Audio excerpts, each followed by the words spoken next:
Жыл аягын утурлай аскер кызматкерлери пландалган кезектеги машыгуу ишин жүргүзүп жатышат. Аскердик машыгуу таласында бүгүн 92-840 аскер бөлүгүнүн катардагы жоокерлери экинчи ирет ок атууга келген. Жоокерлер бүгүнкү күндү да өзгөчө даярдык менен өткөрүү максатын көздөп, өздөрүнө зор ишеним артышууда. Биздин кызмат өтөгөнүбүзгө 1,5 ай болуп калды. Бүгүн ок атуу таласына келдик. Ок атабыз азыр. Ок атуу таласына бүгүн экинчи жолу келишибиз. Биринчи келгенде 1 ай болгондо дагы келгенбиз. Анда да ок атып атамекенге кызмат кылып жүрөбүз. Башында биринчи ок атууда үнүн угуп кичине сүрдөдүк. Анан азыр кыйла көнүп калдык азыр. Башында ок атканда 7 ок берет, 7 окто атып 22 деген баа алдым. Орто эле баа. Азыр эми кичине биринчи келгенден кыйыныраак болот азыр. Алысыраакка атабыз да азыр. Азыр 200 метр аралыкка атабыз азыр. Биринчи келгенде 100 метр аралыкка атканбыз. 92-840 аскер бөлүгү негизинен бул кургакта жөө жүрчүлөр аскер тобу болуп эсептелинет. Алыстыкта мелейт. Кызматыбыз жакшы болуп атат, Кудай буйрса. Алгачкы ок атууга келгенде бир аз сүрдөгөнбүз, чын айтканда. Не кылышты билбей. Азыр келгенде кичине үйрөнүп калганыбызга байланыштуу. Азыр күндө келгенде эле болуп атам өзүмчө. Эң биринчи бала алган 20 бала болгон. 7 октон өзүм үчүн аз сезилген, бирок баягы ок аткандан звук чыккандан адам не болуп калат экенсиң, баягы кичине сүрдөп корку сезим пайда болот экен адамда. Азыр Кудай буйрса жакшы бала алам деген ниетте болдум.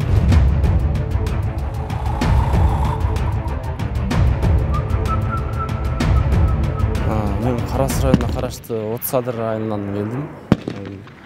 Үйдөгүлөргө, ата-энеме, бир туугандарыма, досторума, жалпы мени тааныгандарга салам айтам. Жактыбы кызмат? Жакты кызмат. Атамекенге кызмат кылгыла. Саламды үйдөгүлөр баардык тааныштарыма жолдойм, ата-энеме, бир туугандарыма жана досторума. Ошондой эле группалаштарыма дагы. Жана айылдаштарыма ысык саламын жолдойм. Ар бир жигит кызмат өтөш керек. Атамекенге кызмат кылыш керек.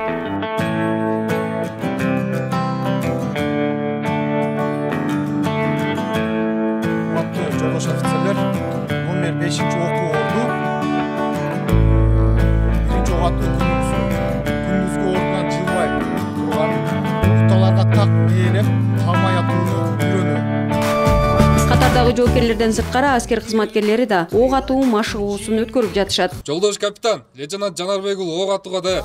Азыркы учурда 36-806 аскер бөлүгүнүн окуу борборунда 92-800 аскер бөлүгүнүн өздүк курамы окуу таласында ок атуу көнүгүүсүн аткаруушууда. Ок атуу көнүгүүсүндө булар тапанчадан жана автоматтан атуу боюнча сабактар жана көнүгүүлөр өтөт.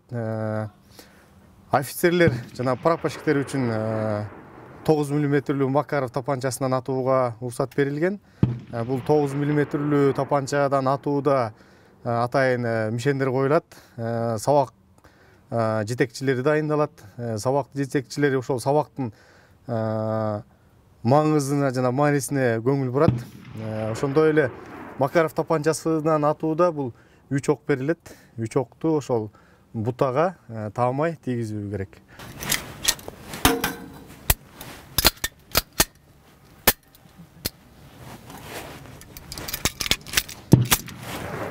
Коопсуздук чараларын сактоо менен ошол аткара турган көнүгүүнү маңызын жана маанисин билүүсүнө тийиш. Себеп дегенде ошол эле биздин тариздөөчү документтерде, иш кагаздарда куралды тейлөөнү, куралдын баягы тактикалык, техникалык характеристикаларын билбеген аскер кызматкерлери ок атууга жана аны мындай айтканда алып жүрүүгө тыюу салынат да. Тяжело в учении, легко в бою дегендечи. Ошонун ансыңарындай баягы мындай окуу учурларында айрым аскерлер баягы коопсуз чараларын мындай баягы жакшы билбеген адамдар кезигет да. Ошон үчүн биринчи ошол аскерлердин коопсуз эрежелерин сактоо боюнча көңүл бурабыз. Быйылкы жылы кырдаалга байланыштуу аскер бөлүктөрүндө да машыгуулар жана иш-чаралар айрым бир өзгөртүүгө киргизилүүгө туура келди. Антсе да күжүрмөн даярдыктар мүмкүн болушунча өз учурунда өткөрүлүүгө аракет көрүлдү. Кезектегилер согушка! Кыргызстаным, ата мекеним, ардактуу жерим, кылымдарга сени ырдап келемин, мекеним мени. Бүгүн биз 92-840 аскер бөлүгүнүн өздүк курамы 36-806 аскер бөлүгүнүн окуу борборундагы окуу таласында ок атуу даярдоосу боюнча ок атуу жүрүп жатат. Биринчи окуу ок атуу көнүгүүсү жүрүүдө. Бул биз иш-чара бир айда аскер бөлүгүнүн өздүк курамы бир жолу ок атуу таласына чыгат. Өздөрүнүн алган билимдерин, теориялык билимдерин ушул полияда, полигонго чыкканда ушул практикалык жүзүндө аткарышат. Бир окуу жылында 2 жолу полигонго чыгабыз. Бул Баткен облусундагы аскер полигону жана ошондой эле Чоңалай районундагы Сарташ окуу борборуна чыгабыз. Биздин офицерлер, батарея командирлери, взвод командирлери, эсеп командирлери өздөрүнүн арасында мелдеште өткөрүлөт. Бул генералдык штабтын деңгээлде өткөрүлөт. Ушул аскер түштүктөгү аскер бөлүктөрүнүн артиллерия бөлүкчөлөрүнүн арасында ушундай мелдеште өткөрүлүп турат. Жыл сайын 2 жолу.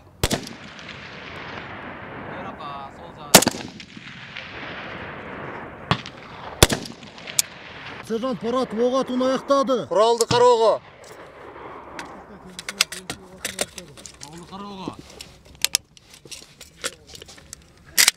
Каралды. Кыматын жерин, жүрөгүмө сени сактап келем. Учурдан пайдаланып, мен 92-840 аскер бөлүгүнүн жалпы жамааттын атынан бүт кыргызстандыктарды келе жаткан 2021 жыл менен куттуктайм. Бардыгыңыздарга 2021 жыл ийгиликтүү жылдардан болсун. Ден соолугуңуздар чың болсун. Оорубаңыздар, ар дайым жакшы жетишке ийгиликтерге жетип жүрөңүздөр.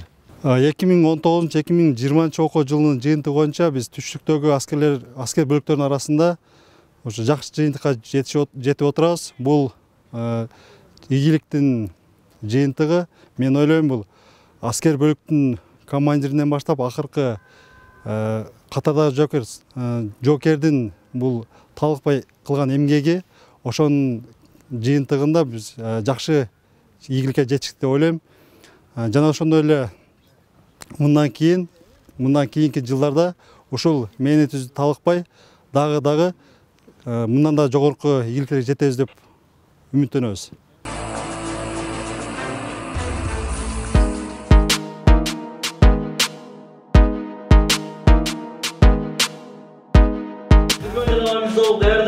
Коюлган тапшырмаларды аткаруу үчүн негизги күч төмөнкү багыттарга жумшалды.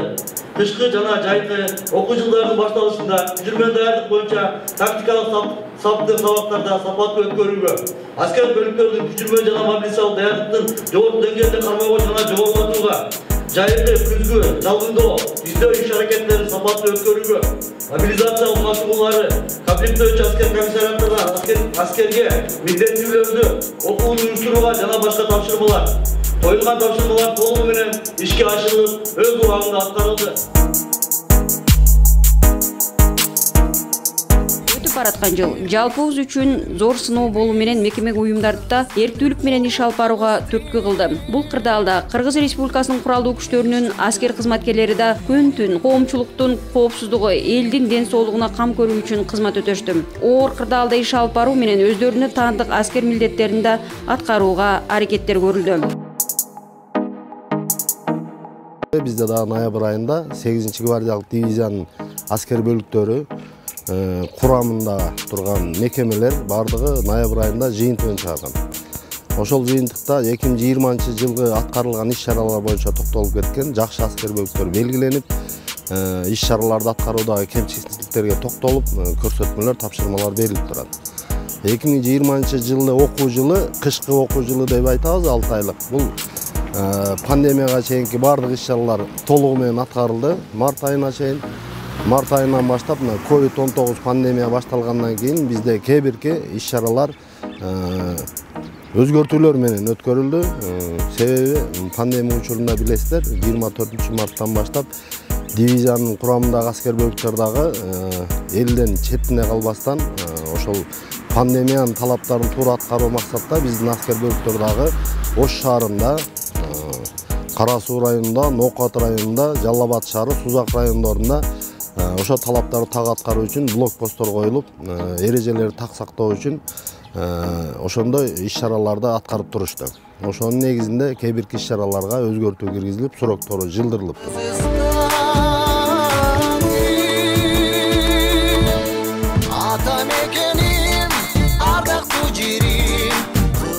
Бул пандемия бир эле адамзаттын эмес, ошол аткарып аткан иш чараларга дагы өзүнүн таасирин тийгизип кетти десем жаңылышпаймын.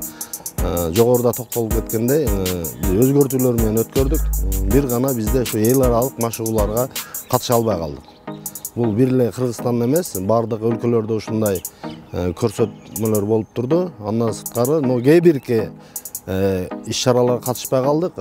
Дивизиянын курамындагы танковый подразделениянын арасынан жакшы деп дайындалган өздүк курам Россияга танковый биатлонго катышып келишти. Андан сырткары штабтык машыгууларга дагы көптөгөн эмес, аз сандагы офицерлер барып катышып келип атышты. Аскер милдеттери менен катар жоокерлердин маанайын көтөрүү жана чыгармачылык колдоо көрсөтүү сыяктуу иш аракеттер да аткарылды. Бул жылы 8-чи мотоаткычтар дивизиясынын курамы жаш жоокерлерди кабыл алуу жана аскер тармагындагы билим, тарбия, ошондой эле аскердик тактикалар боюнча машыктыруу иш аракеттери талапка ылайык жүргүзүлдү. Быйыл 2020 окуу жылында эң жакшы батальон, мыкты батальон деп биринчи өзүнчө мотоаткычтар батальону командующий чечим кабыл алды. Ошон үчүн мен бул турда тапшырып турдум.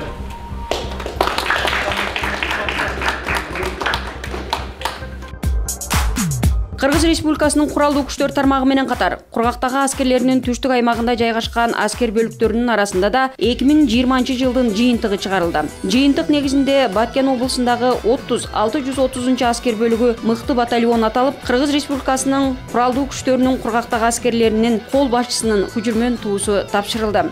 Өздүк курам буга чейин дагы мыкты жетишкендиктерге жетишип, ушул эле вымпел былтырдагы мыкты батальон болуп вымпелге ээ болгон.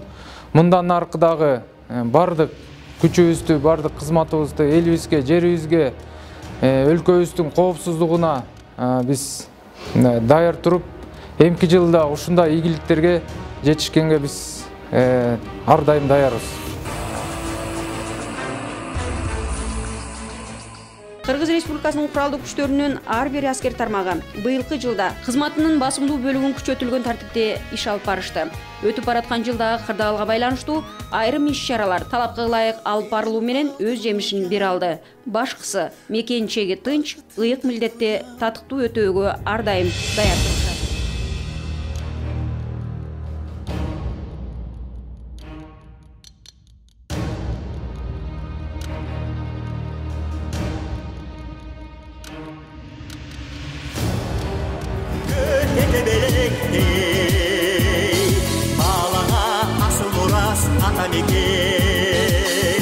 Алдыға қармап келектен,